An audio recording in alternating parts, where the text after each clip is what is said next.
श्रद्धेय छात्र छात्रीगण आपण मैंने जो मैंने आम सहित जोड़ी होती विशेषकर पोस्ट ग्रेजुएट टीचर परीक्षा ओडिया रे जो मैंने प्रस्तुत होती से विद्याकर तरफ अभिनंदन ज्ञापन करुँच आशा करुँच आम सहित संश्लिष्ट हो से माने उपकृत हेबे एवं परीक्षा कृतकार्य हेबे। आज आमर आलोचनार विषय होची ओडिया पदावली साहित्य पद्यावली बा पदावली साहित्य संपर्क में आज आम आलोचना करिबा एवं ये आलोचना करने पूर्वर केतक सामान्य सूचना जहाँ ये अनुष्ठान अच्छी ता मध्य मु आपण मानकु दबाकु उचित मन करुछि। एठी हला हाँ उचित मन करुछि। तेणु प्रथमे आम आग जान रखा उचित जे पदावली साहित्य कौन शब्द टी देखु ओडिया पद्यावली साहित्य कई कई कहते किंतु साधारण भाव में पदावली साहित्य बोली कहुच्छे। पदयुक्त आवली पद समूह से चारिपद क्षुद्र रचना किंतु चारिपद हो कि 6 पद हो 10 पद पर्यंत अच्छी जो थर कि गोटे घोषा अच्छी अंतरा अच्छी एवं सी हूँ संगीत कवित्व एवं भक्ति भावर सम्मिश्रण। एथिरे श्रृंगार रस अच्छी वात्सल्य रस अच्छी भक्ति रस अच्छी इमती विभिन्न प्रकार जो रस भितर वैष्णव माने प्रायतः 5टी रस को गुरुत्व दे थांते। वात्सल्य रस मधुर रस आउ श्रृंगार रस ये सब रसर सम्मिश्रण रे संगीत एवं भक्ति भाव ता सहित कविता कवित्व ये 3टांग जिनस रहा पदावली साहित्य रे। एवं ये साहित्य 16 शताब्दी बेलू आरंभ है जदि बा ये साहित्यर ये पद्यावली कथाटा आम गीति गोविंदरू देखीचे जयदेव लिखिं 1112 शताब्दीर कथा सी मधुर पद्यावली बोलिकी पदावली बोलिकी तांकर गीति गोविंद रचना को अभिहित करिसेंति। तेणु से समय जो मूलदुआटी पड़ता क्रमे क्रमे ताहा 16 शताब्दी नूतन रूप से आहरी व्यापक एवं विस्तृत भाव में से प्रकटित है। गोपाल कृष्ण बनमाली सालवेग गौरचरण इत्यादि बहु विशिष्ट शिल्पी भक्ति रस को आधार करी केतेबेले वात्सल्य रस को आधार करी श्रृंगार रस को आधार करी जो कविता लिखिले ताको आमे कहूँ पदावली साहित्य।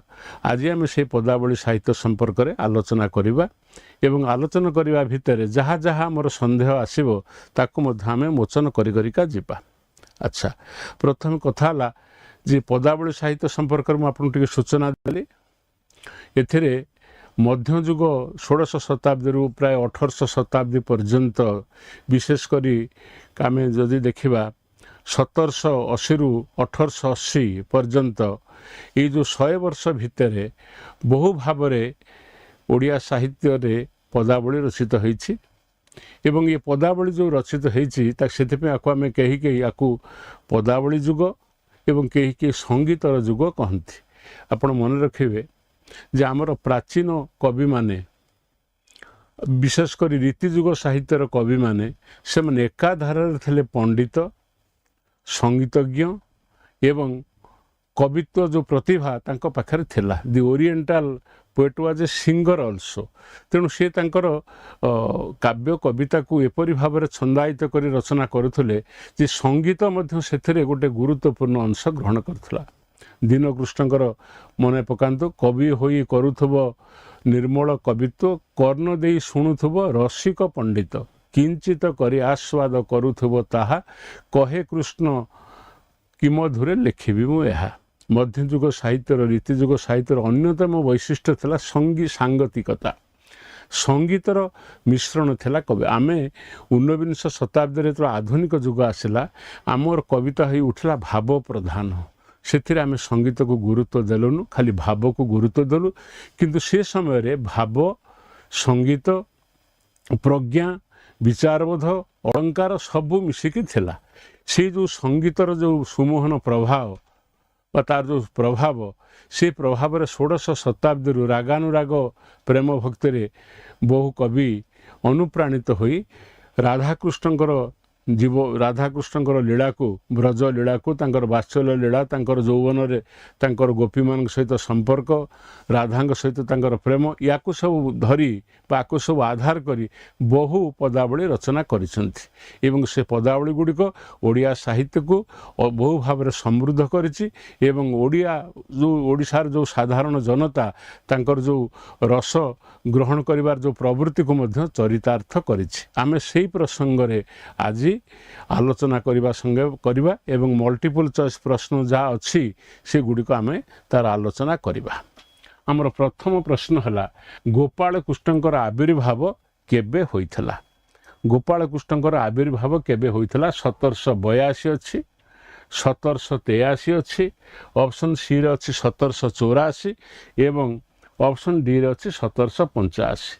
ये जो दीटा कथा रही आप लक्ष्य करेंगे 1784 1785 अच्छी मु सब बेले आपन को आलोचना कला बेले कही जिते आलोचना कौन प्रसंग में कही जे मध्ययुगीय कवि मानकर निर्दिष्ट समय मिल माने पीरियड ऑफ टाइम मिल जाउछ किंतु पॉइंट ऑफ टाइम को निर्दिष्ट बार रे को तिथि रे को मसीहार जन्म हेले ये कथा बेले बेले मध्य उह रोचे आम जानी पारुना हूँ कहीं ना सेमाने स्वतस्फूर्त भाव में सेमाने तांकर काव्य कवितारे कोठी नम्रता दृष्टिकोण मान सब वैष्णव कवि थे वैष्णव धर्म दीक्षित होते जो धर्मर मूल कथा होची तृण ठारू नम्र हम आहरी नम्र हम तेणु नम्रता दृष्टिकोण विचार करी सेमान तांकर काव्य कवितार कोठी निज संपर्क में कोठी कोठी अच्छी किंतु कौ मसीहारे केबे केतेबेले जन्म हेले ये विषय सूचना देई नाहंती एवं सेही सब तांकर जो प्राचीन जो कथा से सब काल गर्भरे लीन होईछि केवल पीरियड ऑफ टाइम आम पाउछ पीरियड ऑफ टाइम माने एते को शताब्दी रु को शताब्दी पर्यंत किंबा गोटे हाराहारी कथा पाउछु तेणु एक्जाक्ट बा निर्दिष्ट भाव में जो दिन निर्धारण कराई से विभिन्न पुस्तक रे विभिन्न कथा आसुछि। एठी अछि गोपाल कृष्ण जने विशिष्ट कवि पदावली साहित्य गोपाल कृष्ण बनमाली गौरचरण एमान विशिष्ट कवि सब पदावली साहित्य को समृद्ध करछन्ते जदि बा तांको पूर्व मु अल्प समय पूर्व कहूली प्रथमे किए ना गीति गोविंदर रचयिता सी किए गीति गोविंद रचयिता आपण मैंने चिंता कर कहतु गीति गोविंदर रचयिता तांकर गीति गोविंद को से कौन करते ना से पदावली शब्द को व्यवहार करते ता परवर्ती पर्यायर सीटा समृद्ध होता है 1700 मु कहूली 1780 रु प्राय 1880 100 वर्ष काल धरी ओडिया साहित्य रे जदि आमे देखिबा बहु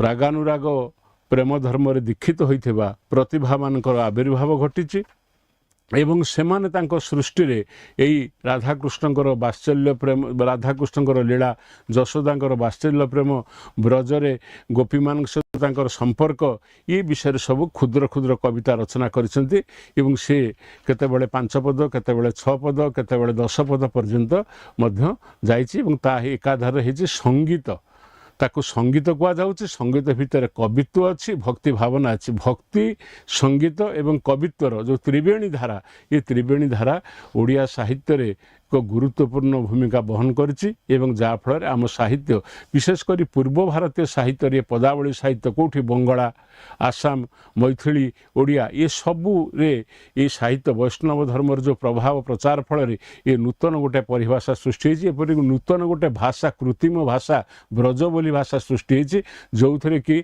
रागानुराग प्रेम भक्तिर कथा सब वर्णित होइछि। आमे जो आलोचनाटी कले गोपाल कृष्ण संपर्क में आम प्रथम आम आलोचना करुचे ये आलोचनार ऑप्शन अच्छी गोपाल कृष्णकर आविर्भाव केबे होइथला 1782 ऑप्शन बी रे अच्छी 1783 ऑप्शन सी रे अच्छी 1784 ऑप्शन डी रे अच्छी 1785।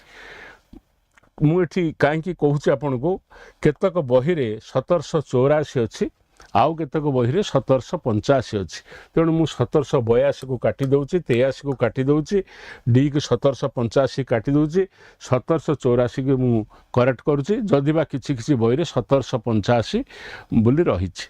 द्वितीय प्रश्नटी को आमे देखिबा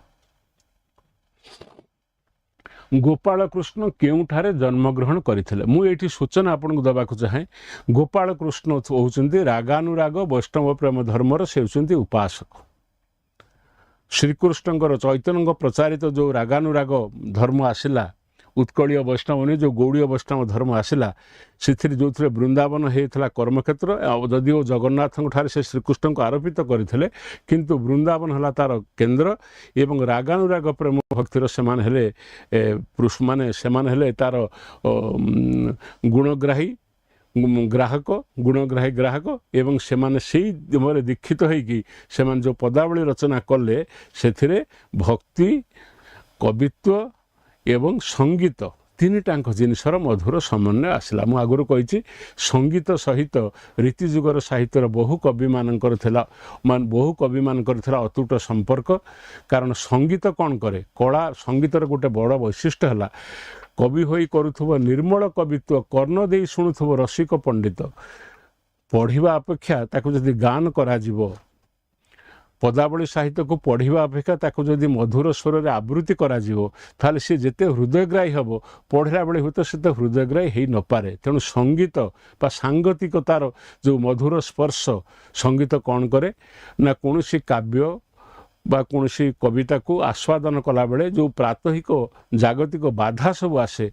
ताकू से हटई दिए एवं आम मन को स्थिर करे जहाँ फल आम से तार भाव को पवित्र भाव बा तार भाव को आम हृदयंगम करूँ एवं से रस आम रसायनित हो विशेषकर बात्सल्य रस श्रृंगार रस मधुर रस यही सब रस को पांचटी रस को ग्रहण करती वैष्णव मैंने से रस पदावली गुड़िक रचित होता मुझे कथा बारंबार आपण मानक सूचई दूसरी ये आसला गोपाल कृष्ण केउठारे जन्मग्रहण करते गोटे है कुलाड़ गोटे है खली काट नुह एटा खली कोट हम खली कोट गोटे बड़ खेमुंडी गोटे खलीकोट गोटे पारला खेमुंडी इमती अच्छी सब जगार ना गंजाम सी जाजपुर से उठी आसते जाजपुर हूँ पैतृक जन्मस्थान किंतु परवर्ती पर्यायर से जाए गंजाम अच्छा आ गंजाम जो असला दक्षिण ओडिशार जो गंजाम कथा कहगला गंजाम संगीतर प्रभाव से देखो से कवि सम्राट उपेन्द्र भंज अपन्ना परिजा इत्यादि समस्ते गंजामटा थिला प्रकृत में भंज भूमि संगीतर भूमि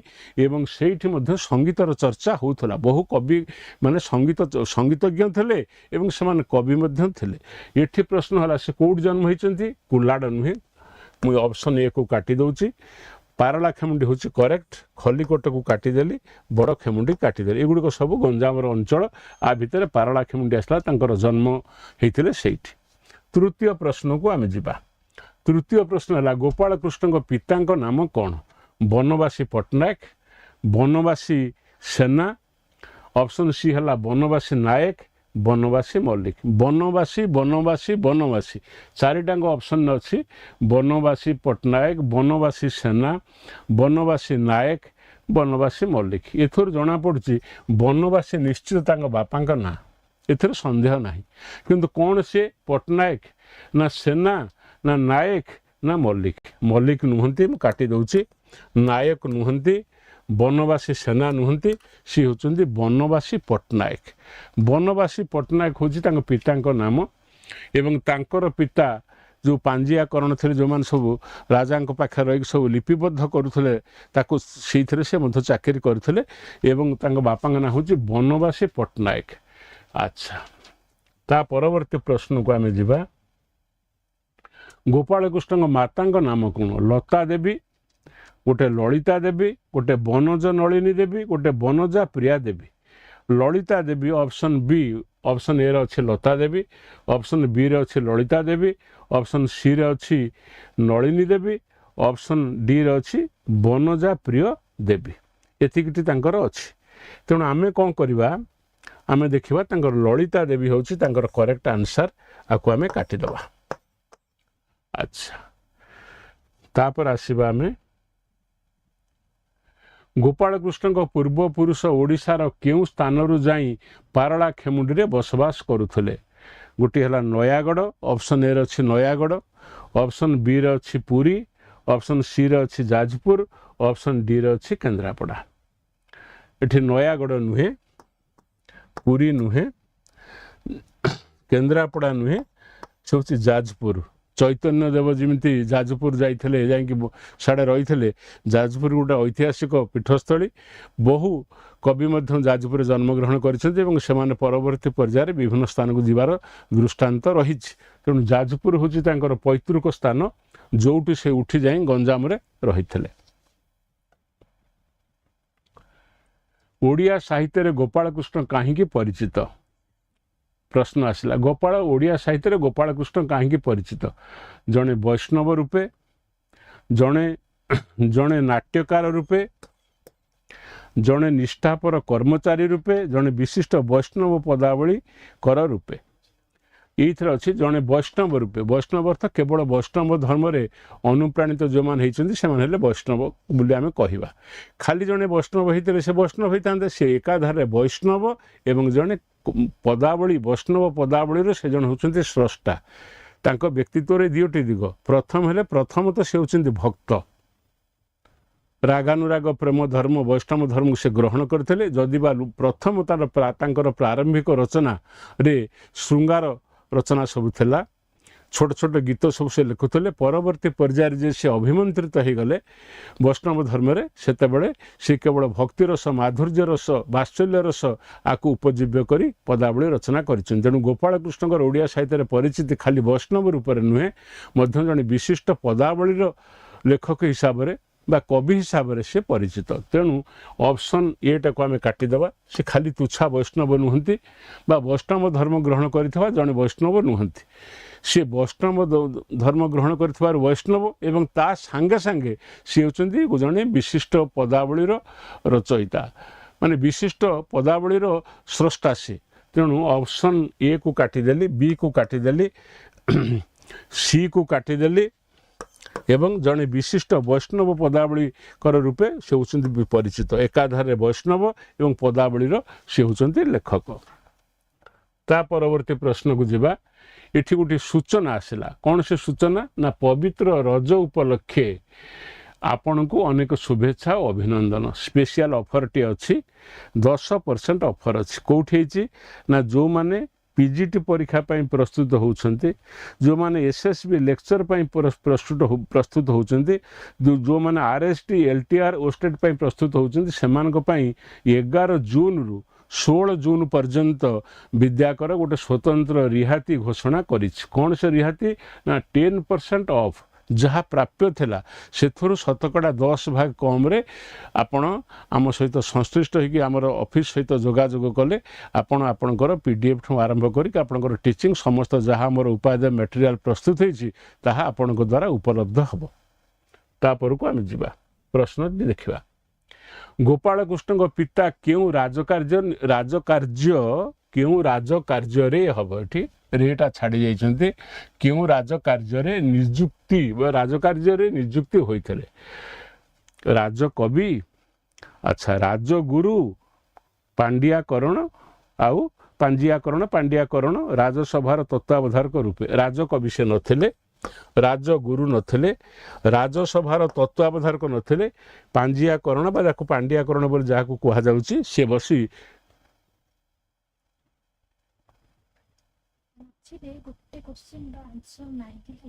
कर देछु ताको बसिकी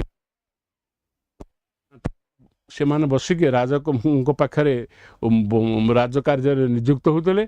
जो बरणी संग्रह करवा आम जो मादला पांजी कथा आलोचना करते से पांड्याकरण कथा सब आम आलोचना करते। सी प्रत्येक राजा तांकर ग्रामर भलमंद तांकर अनुष्ठान इतिहास बा तांकर राज्य शासन इतिहास तांकर जो शुभकर काम सब से करुले से गुड़ाक लिपिबद्ध कर रखुले। तेणु से ये पांड्याकरण भाव से काम करुले। तांकर पिता गोपाल कृष्णकर पिता।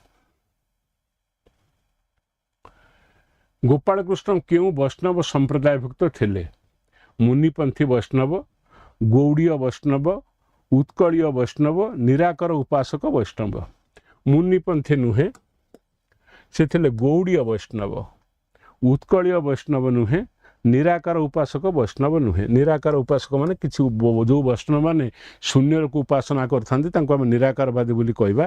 तापर उत्कलीय वैष्णव ये विषय आपण मानक पढ़ाई जे वैष्णव धर्म तत्व पढ़ाला बेले आपण माने पढ़िचंती किमिति चैतन्य आसिला फल रे ओडिसा रे किमिति प्रताप रुद्रंग समय चैतन्य आसिला फल रे रागानुराग प्रेम भक्तिर जो स्रोत उज्ज्वल स्रोत जो प्रवाहित हला सेथिरे राजकर्मचारी ठारू आरंभ करी समग्र ओडिसा खोल करताल दिगे ନାଚିଲେ ଏବଂ ସେମାନେ ରାଧେ କୃଷ୍ଣ ନାମ ସଂକୀର୍ତ୍ତନ କଲେ ଏବଂ ତାକୁ କୁହାଗଲା ଓଡ଼ିଶୀ, ତାକୁ କୁହାଗଲା ଗୌଡ଼ୀୟ ବୈଷ୍ଣବ, ମାନେ ବଙ୍ଗଳାରୁ ନବଦ୍ୱୀପରୁ ସେ ଆସିଥିଲେ ଏବଂ ଏଠି ପ୍ରଚାର କଲେ। ଓଡ଼ିଶୀ ବୈଷ୍ଣବ କ'ଣ? ଓଡ଼ିଶୀ ବୈଷ୍ଣବ ହେଉଛି ଜଗନ୍ନାଥଙ୍କୁ କେନ୍ଦ୍ର କରି ତା ପୂର୍ବରୁ ମଧ୍ୟ ଆମ ଓଡ଼ିଶାରେ ବୈଷ୍ଣବ ଧର୍ମ ପ୍ରସାରିତ ହେଇଥିଲା, କିନ୍ତୁ ଚୈତନ୍ୟ ରାୟ ରାମାନନ୍ଦ ଏମାନଙ୍କର ଆସିବା ଫଳରେ ବା ଏମାନଙ୍କର ସମ୍ପୃକ୍ତି ଫଳରେ ଯେଉଁ ନୂତନ ଚିନ୍ତାଧାରା ଆସିଲା, ଚୈତନ୍ୟ ଅବଶ୍ୟ ପୁରୀରେ ଆସିଛନ୍ତି, ପୁରୀରେ 12 ବର୍ଷରୁ ଉର୍ଦ୍ଧ୍ୱ ସମୟ ରହିଛନ୍ତି ଏବଂ ଜଗନ୍ନାଥଙ୍କୁ ଏଠି ପୁରୀରେ ଯେଉଁ ସବୁ କ୍ଷେତ୍ର ଥିଲା, କାହାକୁ ଯମୁନା କହିଛନ୍ତି, କାହାକୁ କେଳି କୁଞ୍ଜ କହିଛନ୍ତି, ଏମିତି କହିକି ଜଗନ୍ନାଥଙ୍କ ଭିତରେ ସେ କୃଷ୍ଣଙ୍କୁ ଦେଖିଛନ୍ତି। କିନ୍ତୁ ତାଙ୍କର ଯେଉଁ ସଙ୍ଗୀତର ମୂର୍ଚ୍ଛନା, ତାଙ୍କର ଯେଉଁ ନୃତ୍ୟ, ତାଙ୍କର ଯେଉଁ ମହାଭାବ, ଆ ଦ୍ୱାରା ସମଗ୍ର ସେତେବେଳେ ପ୍ରତାପ ରୁଦ୍ରଦେବଠୁ ଆରମ୍ଭ କରି ସମସ୍ତେ ଏହି ଧର୍ମରେ ଦୀକ୍ଷିତ ହୋଇଛନ୍ତି ଏବଂ ସେହି ପ୍ରଭାବ ଅଭିମନ୍ୟୁ ସାମନ୍ତ ସିଂହାରଙ୍କ ପରଠୁ ମଧ୍ୟ ଅଭିମନ୍ୟୁ ସାମନ୍ତ ସିଂହାରଙ୍କ ସୃଷ୍ଟିରେ ମଧ୍ୟ ଆମେ ଦେଖିବାକୁ ପାଇବା। ପରବର୍ତ୍ତୀ ପର୍ଯ୍ୟାୟରେ ମଧ୍ୟ ସେ ପ୍ରଭାବ ପ୍ରଲମ୍ବିତ ହୋଇଥିବାର ମଧ୍ୟ ଦେଖାଯିବ। ତେଣୁ ମୁନିପନ୍ଥୀ ବୈଷ୍ଣବ ନୁହନ୍ତି, ସେ ହେଉଛନ୍ତି ଗୌଡ଼ୀୟ ବୈଷ୍ଣବ, ଯେଉଁ ବୈଷ୍ଣବରେ ରାଗାନୁରାଗ ପ୍ରେମ ଭକ୍ତି ରହିଲା ଏବଂ ଯେଉଁଠି ଶ୍ରୀକୃଷ୍ଣଙ୍କ କଥା ରହିଲା, ରାଧା ଭାବ ରହିଲା, ସେ ହେଲେ ଗୌଡ଼ୀୟ ବୈଷ୍ଣବ। ତେଣୁ ଅପସନ୍ ବି ହେଲା କରେକ୍ଟ। ମୁଁ ସି କୁ କାଟିଦେଲି, ଡି କୁ କାଟିଦେଲି, ଏ କୁ କାଟିଦେଲି। ଗୋପାଳକୃଷ୍ଣ ଓଡ଼ିଶା ଭାଷା ବ୍ୟତୀତ କେଉଁ କେଉଁ ଭାଷାରେ ପାରଦର୍ଶୀ ଥିଲେ? ଇଏ ବଙ୍ଗଳା, ହିନ୍ଦୀ, ଭୋଜପୁରୀ ନୁହଁ ଭୋଜପୁରୀ, ବଙ୍ଗଳା, ହିନ୍ଦୀ, କୋଶଳୀ, ତାପରେ ତେଲୁଗୁ, ତାମିଲ, କନ୍ନଡ଼, ସଂସ୍କୃତ, ବଙ୍ଗଳା, ବ୍ରଜ ବୋଲି। ବଙ୍ଗଳା, ହିନ୍ଦୀ, ଭୋଜପୁରୀ, ଇଏ ବଙ୍ଗଳା ସହିତ ସମ୍ପର୍କ ଥିଲା ଆଙ୍କର, କିନ୍ତୁ ହିନ୍ଦୀ ଆଉ ଭୋଜପୁରୀ ସହିତ ସମ୍ପର୍କ ନଥିଲା। ତେଣୁ ଅପସନ୍ ଏଟାକୁ ମୁଁ କାଟିଦେଲି। ଅପସନ୍ ବିରେ କ'ଣ ଅଛି? ଅପସନ୍ ବିରେ ଅଛି ବଙ୍ଗଳା, ହିନ୍ଦୀ, କୋଶଳୀ, ଆକୁ କାଟିଦେଲି। ତେଲୁଗୁ, ତାମିଲ, କନ୍ନଡ଼, ଆ ସହିତ ତ ମୋଟେ ପରିଚିତ ନୁହେଁ, କାରଣ ଇଏ ଆମର ଭାଷା ଗୋଷ୍ଠୀ ଭିତରେ ଇଏ ନଥିଲା। ଏବଂ ତାପରେ ଆସିଲା ସଂସ୍କୃତ, ବଙ୍ଗଳା, ବ୍ରଜ ବୋଲି। ସଂସ୍କୃତ ସେ ପାଣ୍ଡିତ୍ୟ ତାଙ୍କର ଥିଲା, ବଙ୍ଗଳା ଭାଷାରେ ଥିଲା ପାଣ୍ଡିତ୍ୟ, ବ୍ରଜ ବୋଲି ଭାଷାରେ ଥିଲା, ଓଡ଼ିଆ ଭାଷାରେ ଥିଲା। ବ୍ରଜ ବୋଲି ଭାଷା ହେଉଛି ଗୋଟେ କୃତ୍ରିମ ଭାଷା, ସେଥିରେ ଓଡ଼ିଆ, ବଙ୍ଗଳା ଆଉ ମୈଥିଳୀ ସବୁ ଭାଷାର ସମ୍ମିଶ୍ରଣରେ ସେତେବେଳେ ଗୋଟିଏ ପ୍ରକାର ଭାଷା ସୃଷ୍ଟି ହୋଇଥିଲା, ତାକୁ ବ୍ରଜ ବୋଲି ଭାଷା ବୋଲି କୁହାହେଉଥିଲା। ଏବଂ ସେ ବ୍ରଜ ବୋଲି ଭାଷାରେ ମଧ୍ୟ ଯେଉଁ ଗୌଡ଼ୀୟ ବୈଷ୍ଣବମାନେ ମଧ୍ୟ ପଦାବଳୀ ରଚନା କରିବାର ଦୃଷ୍ଟାନ୍ତ ଅଛି ଏବଂ ଆମ ଓଡ଼ିଶାରେ ମଧ୍ୟ ସେ କଥା ହେଇଛି।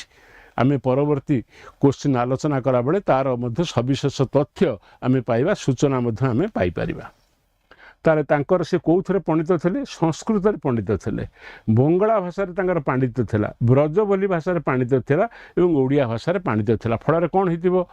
ସେ ସଂସ୍କୃତ କାବ୍ୟମାନଙ୍କୁ ଅନୁବାଦ କରିପାରୁଥିବେ, ନିଶ୍ଚୟ କରିଛନ୍ତି ମଧ୍ୟ।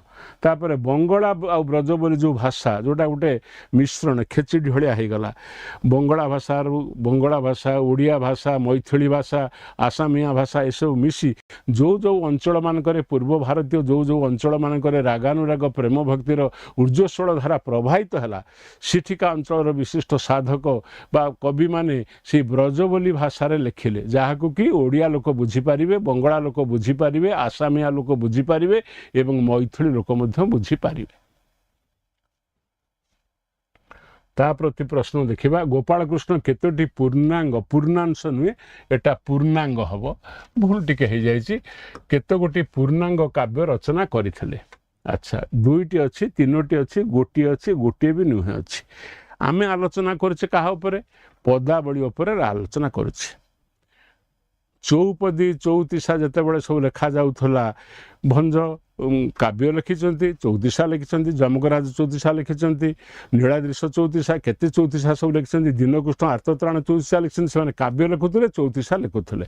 କିନ୍ତୁ ଆମ ଗୋପାଳକୃଷ୍ଣଙ୍କ ସମ୍ବନ୍ଧରେ ଆଲୋଚନା କଲାବେଳେ ଆମେ ଦେଖିବା ଯେ ଏପର୍ଯ୍ୟନ୍ତ ତାଙ୍କର କୌଣସି କାବ୍ୟ ଆମର ହସ୍ତଗତ ହୋଇନାହିଁ।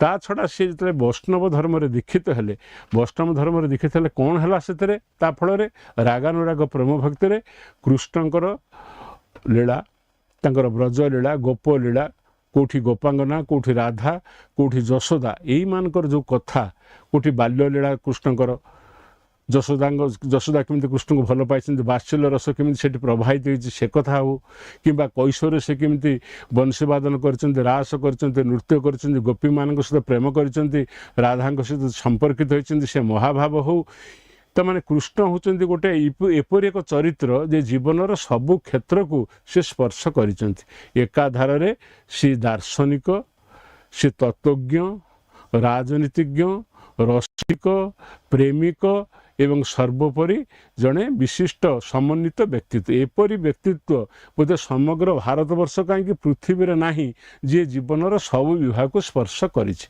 तेणु कृष्णकर से सब जो सब लीला, जो मधुर लीला, सब माधुर्यपूर्ण लीला, जशोदा तांको केमिति खोउथिबे, से केमि थू थू करिकि सब फोपाड़ दउथिबे लहुणी को, ये सब कथा सब जो थेला किंबा कृष्ण वन को जाइछन्ति जशोदा मन रे किमिति आवेग आसीछि, किमिति दुख आसीछि, जंत्रणा आसीछि, किंबा जशोदा गाई क्षीर दुईबा को बसिछन्ति किंबा लहुणी मारिया को बसिछन्ति, श्रीकृष्ण उठछन्ति उठिलु एडे बेगी काहे करे दधि मन थाई देबु नाही करे आपण मान सब पढिथिबे। ये सब वात्सल्य रस, माधुर्य रस, मधुर रस, भक्ति रस एथिरे सब सम्मिश्रित होइथला। वैष्णव मानकर पांचटी रस से गुरुत्व दौले एवं तांकरी कथाटी रचित होइथला। तेणु काव्य तांकर एपर्यंत मिलू नाही। जदि बा केही समालोचक कहउछन्ति गोपाल कृष्ण निश्चय किछि काव्य गोटे लिखिथिबे, किंतु एपर्यंत हस्तगत हेइ नाही। गोपाल कृष्ण जहाँ आशु कवि थे जहाँ भावुले लिखि दौले एवं क्या दे दौले। जितेबले तांकर लेखा सब संग्रह करागला सचेतन भाव में से समय ठारू आउ तांकर सेतिरे कोनोसी काव्य नथिबारु आमे दुईटी बोली कहिछि ताको काटिदेबा, तीनोटी बोली जहाँ कहुई ताको काटिदेबा, गोटे बोली जहाँ कहुई ताको काटिदेबा, गोटे भी नुह को काटिदेबा। तामाने से तांकर काव्य संपर्क किछि नाही। तेणु केतोटी पूर्णांग काव्य ये जो प्रश्न आ उत्तर हम नाही हे जो। ता परवर्ती प्रश्न को जिबा। गोपाल कृष्ण केउ भाषा रे वैष्णव ग्रंथर अनुवादक मध्य थिले।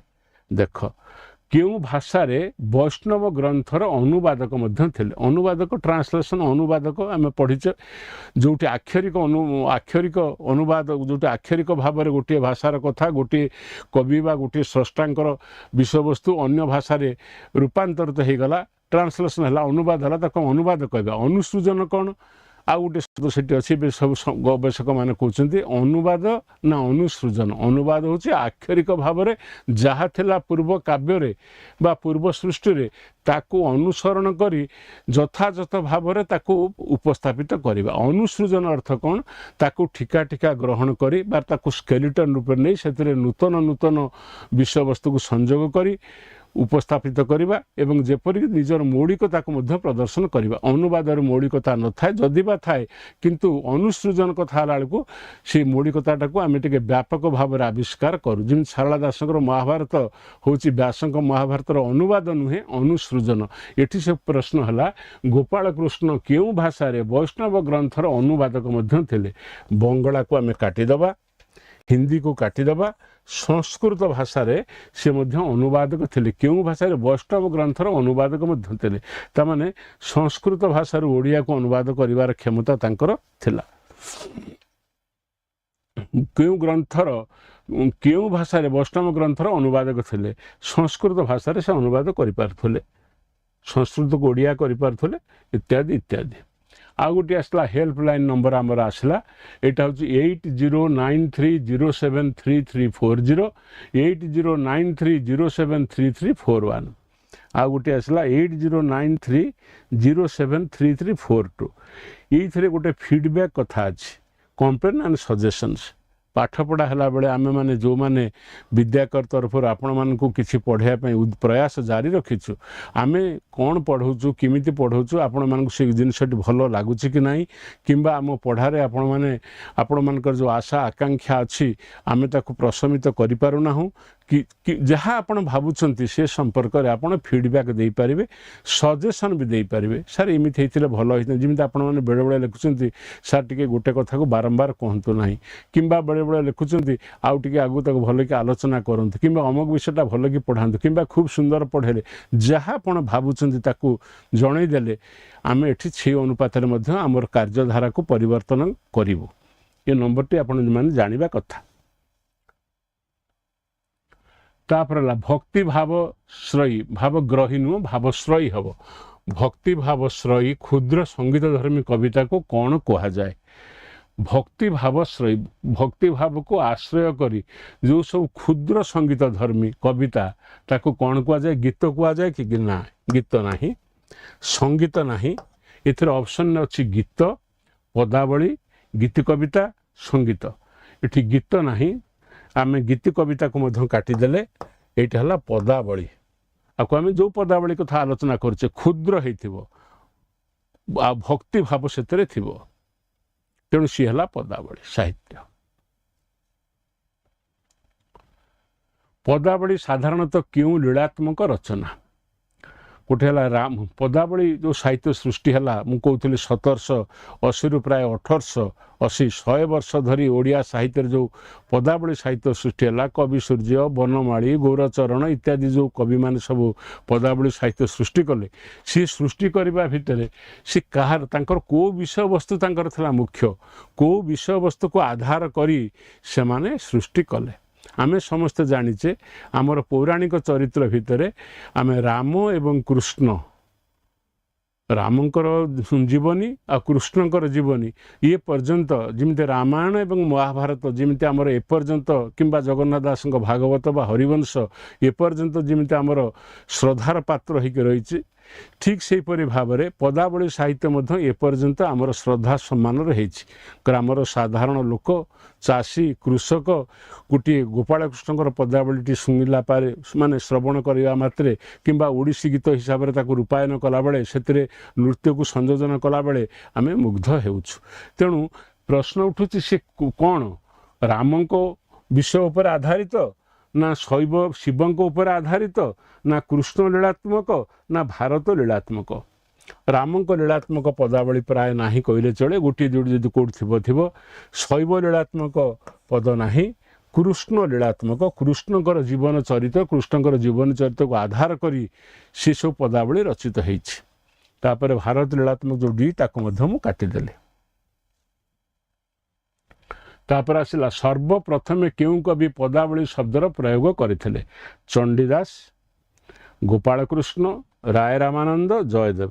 ଏ ପ୍ରସଙ୍ଗରେ ମୁଁ ଆଲୋଚନା ଆପଣଙ୍କୁ ମୋର ଯେତେବେଳେ ଇଣ୍ଟ୍ରୋଡକ୍ସନ୍ ଦେଉଥିଲି, ଉପକ୍ରମ ଦେଉଥିଲି, ପଦାବଳୀ ସାହିତ୍ୟ କ'ଣ ସାଧାରଣ ଭାବରେ ଟିକେ ସୂଚନା ଦେଉଥିଲି, ସେତେବେଳେ ସେ କଥାଟି ମୁଁ କହିଛି।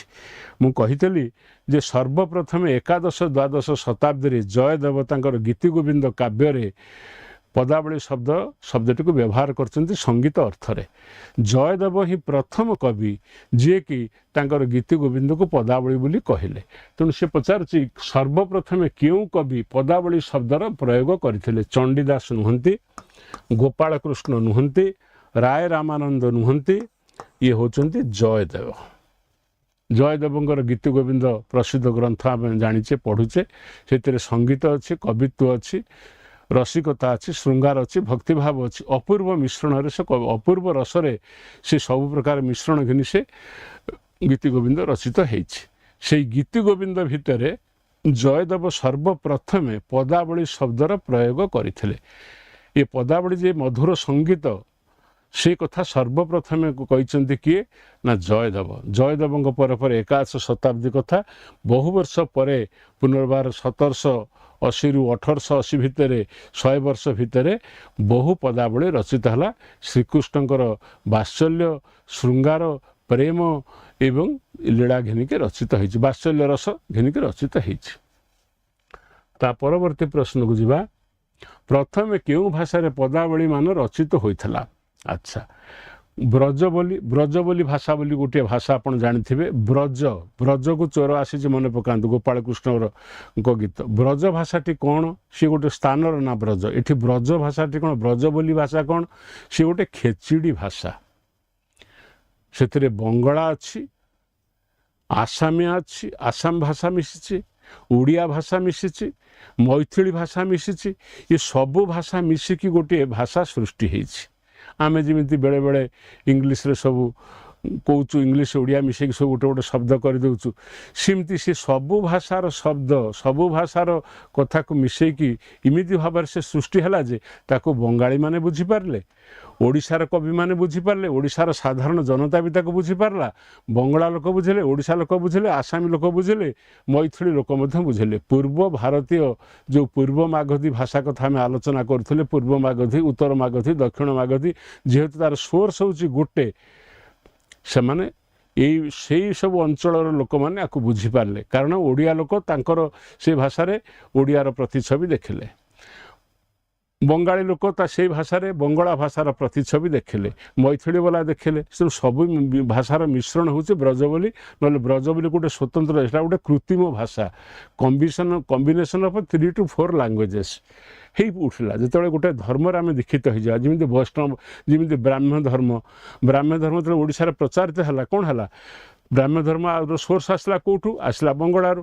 ତେଣୁ ବହୁ ଲୋକ ମଧ୍ୟ ବଙ୍ଗଳା ଭାଷା ଶିଖିଗଲେ, ଯେଉଁମାନେ ବ୍ରାହ୍ମ ହେଲେ। ବ୍ରାହ୍ମ ଧର୍ମ ଓଡ଼ିଆ ଭାଷା ଭିତରେ ମିଳନ ଘଟିଲା। ସେଥିପାଇଁ କେତେ କେତେ କଥା ହେଇଛି, ଆପଣମାନେ ସବୁ ପଢ଼ିଛନ୍ତି, ଛାଡ଼ନ୍ତୁ ସେ କଥା। ଆମେ ଆମର ଏଇ ଆଲୋଚନାକୁ ଆସିବା। ଆଗ ରଚିତ ହେଉଥିଲା କେଉଁଥିରେ? ବଙ୍ଗଳାରେ ନୁହେଁ, ଓଡ଼ିଆରେ ନୁହେଁ, ସଂସ୍କୃତରେ।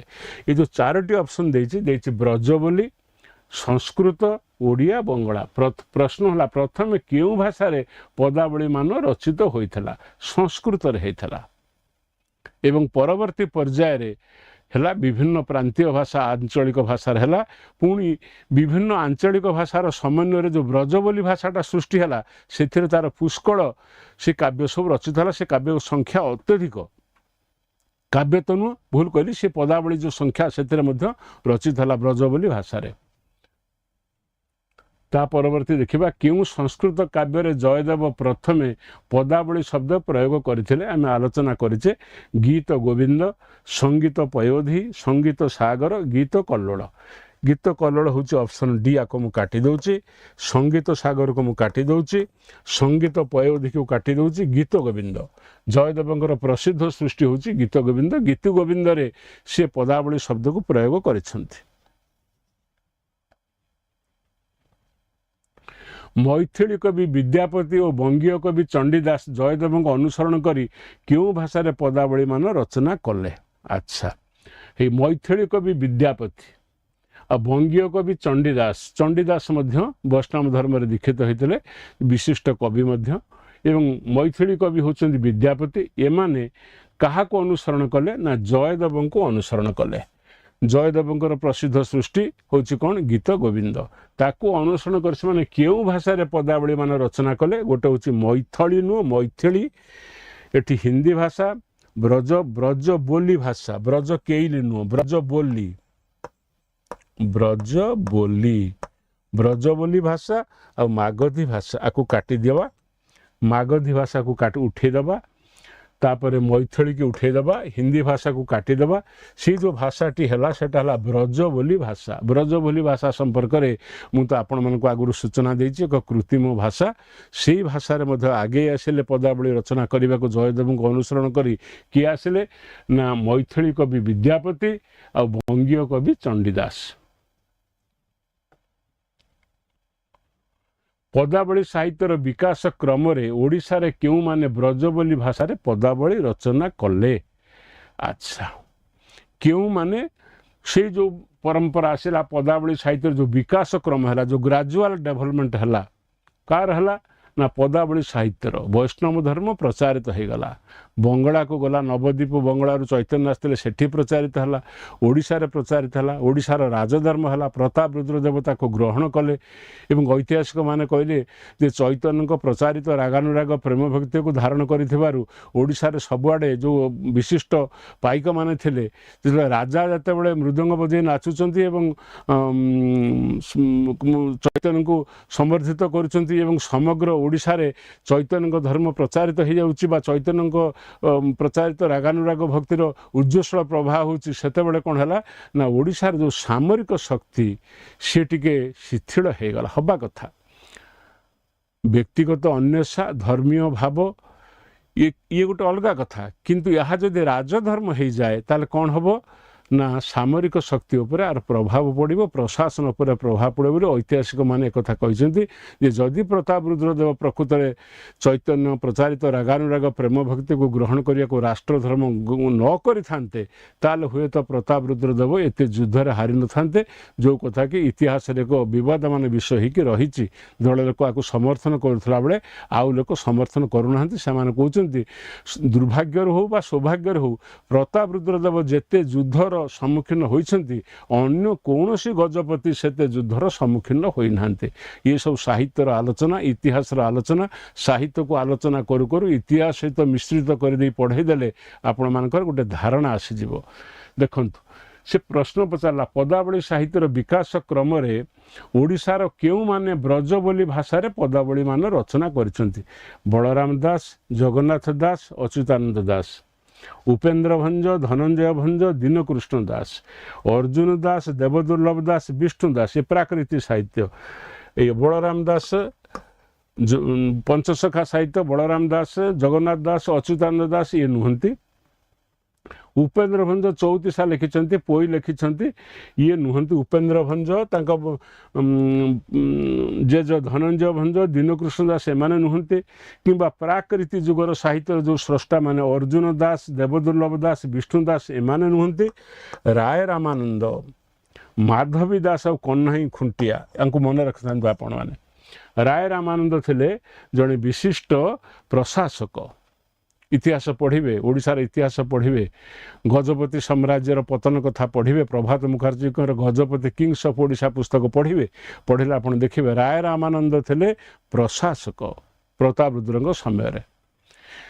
କିନ୍ତୁ ଯେତେବେଳେ ସେ ରାଗାନୁରାଗ ପ୍ରେମ ଭକ୍ତିରେ ଅଂଶଗ୍ରହଣ କରିଗଲେ, ଚୈତନ୍ୟଙ୍କର ସେ ହେଲେ ପ୍ରଧାନ। ଆମେ ଚୈତନ୍ୟଙ୍କୁ ମାନିଲୁ, କିନ୍ତୁ ଚୈତନ୍ୟକୁ ସେ ମନ୍ତ୍ରରେ ଅଭିମନ୍ତ୍ରିତ କରିବାରେ, ତାଙ୍କୁ ଅନୁପ୍ରେରିତ କରିବାରେ ରାୟ ରାମାନନ୍ଦଙ୍କର ଭୂମିକା କିଛି କମ୍ ନୁହେଁ। ରାୟ ରାମାନନ୍ଦ ପ୍ରଶାସକ ଥାଇକି ମଧ୍ୟ ବ୍ରଜ ବୋଲି ଭାଷାରେ ଲେଖିଛନ୍ତି ପଦାବଳୀ। ମାଧବୀ ଦାସ ଲେଖିଛନ୍ତି, କହ୍ନାଇ ଖୁଣ୍ଟିଆ ଲେଖିଛନ୍ତି। ଏ ତିନି ଜଣଙ୍କ ନାଁ ମୁଁ ଆପଣଙ୍କୁ କହିଦେଲି। ଅପସନ୍ ଡି ହେଲା କରେକ୍ଟ। ସି କୁ କାଟିଲି, ବି କୁ କାଟିଲି ଏବଂ ଏ କୁ ମଧ୍ୟ କାଟିଲି। ବଙ୍ଗଳା, ଓଡ଼ିଆ, ଆସାମିଆ ଓ ମୈଥିଳୀ ପ୍ରଭୃତି ଭାଷାର ସମ୍ମିଶ୍ରଣରେ ଗଠିତ ଏକ କୃତ୍ରିମ ଭାଷାର ନାମ କ'ଣ? ଯେଉଁ ବିଷୟ ମୁଁ ଆଗରୁ ଆଲୋଚନା ଆପଣମାନଙ୍କୁ କରିସାରିଛି। ପ୍ରାକୃତ ନା ସଂସ୍କୃତ ନା ପୈଶାଚୀ ନା ବ୍ରଜ ବୋଲି।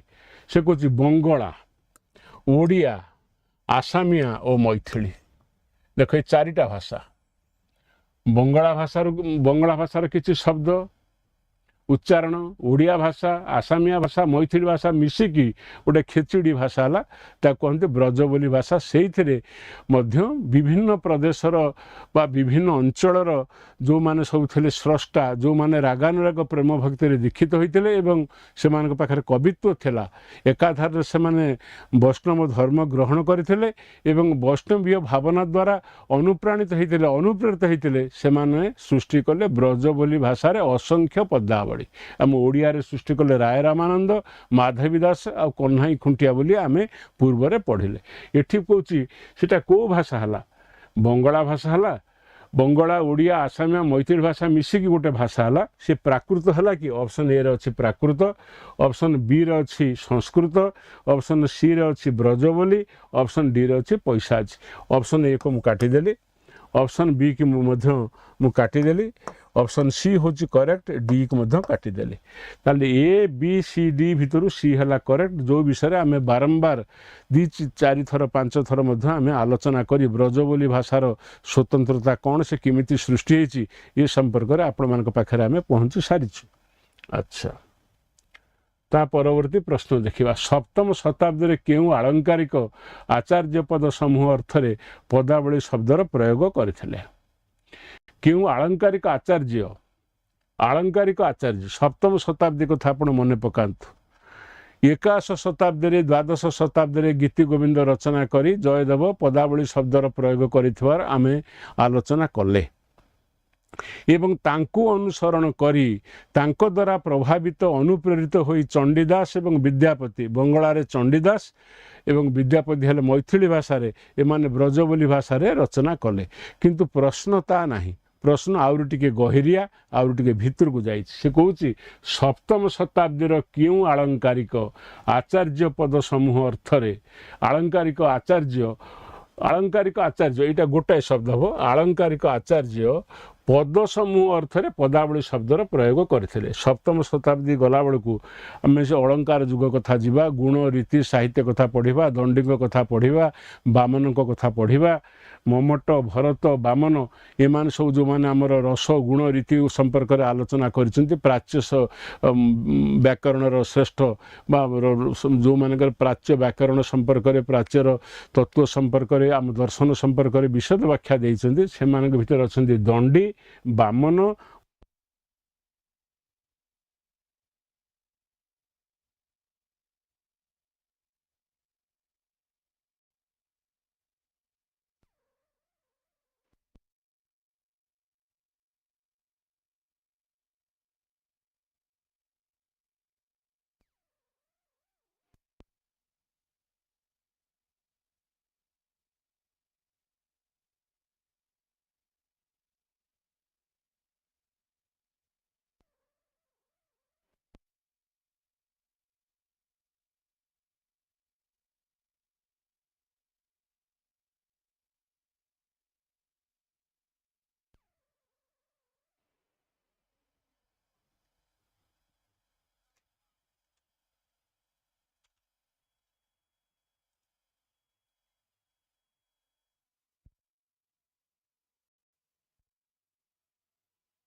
थे पदावली शब्दर प्रयोग करते आमर ऑप्शन थिला दंडी तार थिला बामन तापर थिला भरत तापर थिला ममट मु ममट काटिदेली भरत को मध्य काटिदेली बामन को काटिदेली दंडी होची करेक्ट आंसर दीटा कथा मन रखिबा एकादश द्वादश शताब्दी सर्वप्रथमे जयदेव ओडिशार वरेण्य कवि जयदेव गीति गोविंद काव्य मधुर संगीत अर्थरे पदावली शब्द को प्रयोग कर आम देखिले ता पूर्व सप्तम शताब्दी आचार्य दंडी तांकर ग्रंथरे पदावली शब्द को प्रयोग करिसेंति परवर्ती पर्यायर आम देखिले गीतु गोविंदर जयदेवंकर प्रभाव रे अनुप्रेरित होई मैथिलीर विद्यापति बंगलार चंडीदास ब्रज बोली भाषा पदावली रचना कले आम गोपाल कृष्णकर पदावली विषय आलोचना करू करू प्रसंग क्रमे आमको पुराणा कथा गुड़िक सब आमको मन पकईकि स्मरण करिया हब एवं ताको मन रखा हब आम से कथा कले ता परवर्ती प्रश्न है वैष्णव आलंकारिक मानक मध्य रस केतोटी रस आपण रस संपर्क में आलोचना करथिले आपण माने रस विषय पढ़ी थे रस संपर्क में आलोचना होइथिबो रस संपर्क में नवम 9टी रस बोली थिला तापर शांत रस आसी बात्सल्य रस आसी एमती 10टी रस आसी बर्तमान 11 रस पर्यंत मध्य आलोचना जारी रहिलानी किंतु वैष्णव जो माने अच्छी से वैष्णव आलंकारिक माने जो आलंकारिक माने वैष्णव धर्म को विश्वास करती वैष्णव धर्म प्रति जो मान श्रद्धा अच्छी बा जो आलंकारिक माने वैष्णव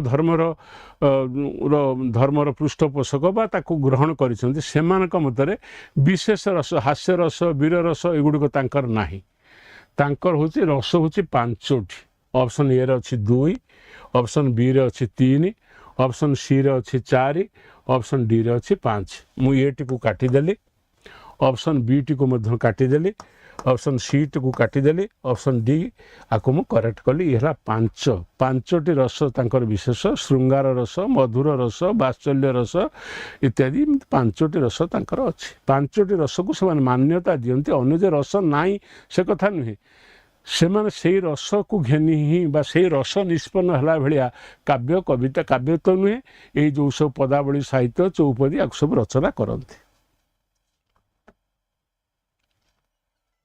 गोपाल कृष्ण काहाठारु दीक्षा ग्रहण करथिले श्री चैतन्य राय रामानंद लोकनाथ दास गोस्वामी बलराम दास ठारू जगन्नाथ दास दीक्षा ग्रहण करथिले बोली पंचसखा साहित्य आलोचना कला बेले आमे आलोचना करिथाई श्री चैतन्य ठारू नुहे जदि बा श्री चैतन्य रागानुराग प्रेम भक्ति आज कथा आसला राय रामानंद ठारू नुहे सी ग्रहण कले काठू दीक्षा ग्रहण कले काठू ना लोकनाथ दास गोस्वामी बलराम दास मु काटिदेले लोकनाथ दास गोस्वामी होउचंती प्रकृत रे गोपाल कृष्णकर दीक्षा गुरु तांकठू से रागानुराग प्रेम धर्मर दीक्षा ग्रहण कले कौन हुए ना निजर जो नामटी थाए नामटी परिवर्तित करा जाए केतेक लोक लंडित हो जाती माने जिमिति सतका जिमिति बालटी को पकईदेले से माने से जो भावना तांकर जो पूर्व भावना पूर्व संस्कार से विदाय नहीं नुआ नाम परिचित हेले धरतु मु आपण मानकर ना गोटे अच्छी बापा ना दे माँ ना दे आप वैष्णव हो गले कौन हम से नाटे हजिज ये कथा कर उद्देश्य कौन नाम सहित आमर संपर्क थाए आमर नाम सहित आमर आवेग थाए संपर्क थाए आम एक निर्दिष्ट नाम आम कथित हो जितेबाला आम अन्य एक धर्म ग्रहण करूँ से से पूर्व नामटी को उझे दि जाए और गोटे नूतन धर्म नूतन नाम आम ग्रहण करूँ आम पढ़ा आगो को आसो से कथा ताले लोकनाथ दास गोस्वामी ठारू सेतिक शिक्षा लाभ करते तापर आसवा आउटे आसला पढ़िब ओडिशा गढ़िब वादेकर ब्रह्मसूत्र पावर पैक वर्तमान आउ गोटे अच्छी त्रिशक्ति पावर पैक जी मिलूँ बर्तमान 3000 कोर्स मिलूँ 3999 टकर आउ गोटे मिलूँ 6999 टकर मिलूँ आपड़ चाहिए यार भैलिडिटी हूँ 12 मास गोटे वर्ष आपको आपण आम पाखर नहीं पारे और आ द्वारा उपकृत हेबे जो माने कर बयस अच्छी और विशेष भाव में विभिन्न प्रकार प्रतियोगितामूलक परीक्षा बसापी जो मैंने आग्रही से माने सब ये सुजोग को हाथ छड़ा करवा उचित नुहे तापर आसला गोपाल कृष्ण प्रथम पर्यायर कविता गुड़िक क्यों श्रेणीर थिला गोपाल कृष्ण प्रथम सब कविता लिखिले से गुड़ाक कौ श्रेणीर थिला आपण जानिछंती केतक माने जिमिति आमर अभिज्ञता बढ़े कैलेंडरिकल एक्सपीरियंस नुहे किसी लोक अच्छा से 6 मास पढ़ाते 10 वर्ष अभिज्ञता हम किसी लोक अच्छा वर्ष वर्ष धरी पढ़ाऊे अभिज्ञता हो अभिज्ञता अर्थ हूँ कौन कौन सी जिनिस विषय बारंबार जानी ताकू प्रयोग करी से संपर्क में विशेष भाव में ज्ञान अर्जन करने को अभिज्ञता कहते तेणु सी कहते जेहेतु प्रथम पर्यायर कविता एक कहीं कहगला आम देखू सबू कवि मानकर सबू प्रतिभाधर शिल्पी मानकर गोटे कौन अच्छी गोटे आरंभ अच्छी एवं गोटे शेष अच्छी गोटे चूड़ांत पर्याय अच्छी इमती ग्राफ करी ऊपर को प्रथम आरंभ होपर को उठी पुणी ऊपर को गोटे पीक एक्सपीरियंस चूड़ांत पर्यायर पहुँची सारापर से प्रतिभार अवक्षय क्रमे क्रमे तलू को आसी आम देखु तेणु आम साधारणतः प्रथम पर्यायर कविता गुड़िक होती कंचा कविता हाथ स्पर्श हाथ टाण हो न था भावना परिपक्व हो न था से किसी कविता भी बोधे लिखती देखा सी कहते गोपाल कृष्ण प्रथम पर्यायर गोपाल कृष्ण प्रथम पर्यायर कविता गुड़िक क्यों श्रेणी थिला शांत रसाश्रयी श्रृंगार रसाश्रयी वीर रसाश्रयी वात्सल्य रसाश्रयी से कहूँ वीर रस कथा तो आग उठेदबा रागानुराग प्रेम भक्ति हो कि जहाँ हो शांत रस श्रृंगार रस वात्सल्य रस अच्छी शांत रसाश्रयी नथिला से गुड़िक था श्रृंगार रसाश्रयी आदि रस से गुड़िक था श्रृंगार रसाश्रयी था ऑप्शन बी हूँ करेक्ट वात्सल्य कथा आसी नाला वात्सल्य रस हूँ दशम रस बहु पर सेटा ग्रहण करागला सेटा थिला श्रृंगार रस तेणु ऑप्शन ए को मुझे काटिदेली ऑप्शन बी को मुझे काटिदेली ऑप्शन डी को मुझे काटिदेली प्राथमिक अवस्था गोपाल कृष्ण लौकिक प्रेम आश्रय को भित्ति करी प्राय केतोटी संगीत रचना करथिले प्राय अच्छी एटा ताक भी आप मन रखि प्रश्न जहाँ चाहूँगी कौन सी बईरे जहाँ लेखा अच्छी से तो क्वेश्चन आम करुचे आम संग्रह करुचे अच्छी प्राथमिक अवस्था गोपाल कृष्ण लौकिक प्रेम आश्रय को भित्ति करी प्राय केतोटी संगीत रचना करथिले 50 टी 70 टी 80 टी 110 टी अच्छा ये हूँ 50 को काटी दौची 70 काटी दौची सी को काटी दौची 110 टी आउर हुए तो किसी संगीत से रचना करेंगे जहाँ हजि जाइथिबो किंबा जहाँ प्रकृत में संगृहित हो नथिबो कारण गोपाल कृष्ण भारी खियाली थे सी थे आशु कवि जेकोसी मुहूर्त जेकोसी घटना को घिनी से कविता लिखि पारुथले एवं ताको कागु बढ़ाई देउथले बा कोनसे एक निर्दिष्ट परिवेश रे निर्दिष्ट घटना को चाहिए तांकर कविता सब से रचित होता एवं से रचिता गुड़िक कविता गुड़िक संगृहित हो पारि नथिला तेबे 110टी कविता तांकर संगृहित होइछि। गोपाल कृष्ण विभिन्न दृष्टि को किए विभिन्न दृष्टि नुहे यहाँ हम विभिन्न सृष्टि गोपाल कृष्ण को विभिन्न सृष्टि को किए संग्रह करथिले प्रथम आसला गोपाल कृष्ण थे आदि कवि माने आदि भूल कहली आशु कवि तेणु सी मनबोध कर जिते बड़े जहाँ आसूला कविता लिखि देउथले का हाथ को बढ़ाई देउथले इमिति बहु कविता नष्ट होबार संभावना अछि नष्ट भी हो जाइछि किंतु से कुछ किया को संग्रह कले जिते बड़े सचेतन भाव में जनता जानिला जो गोपाल कृष्ण जने आशु कवि एवं तांकर कविता गुड़िक अत्यंत मधुर होउछि एवं सेतिरे श्रृंगार रस हो कि बात्सल्य रस हो जेकोसी रस को ग्रहण बा जेकोसी रस को उपजीव्य करी से जो क्षुद्र कविता रचना करछन जाको पदावली लोक होउछि ता समस्त द्वारा आदृत होउछि ताले सेमान कोन कले ना सचेतन भाव में ताको संग्रह करबा को चाहिए किए संग्रह कला ना गोटे हला गोपाल कृष्ण काटी दउछि हला बनमाली पट्टनायक आकु काटी दउछि आकु कले किए लोकनाथ गोस्वामी जे तांकर गुरु से नुहंती हरिबंधु बेवर्ता बोले जने विशिष्ट भक्त बा तांकर अनुगामी बा तांको भल पाउथुवा व्यक्ति विशेष से गोपाल कृष्णकर विभिन्न सृष्टि को संग्रह करिया को लागिले।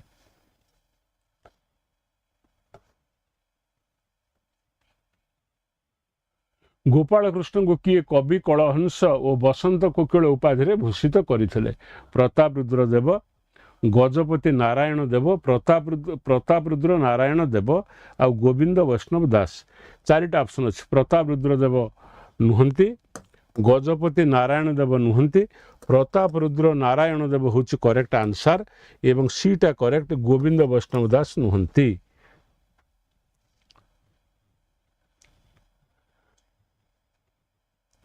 काटी दे देखा पचारिया कौन आलोचना करवा ना रखा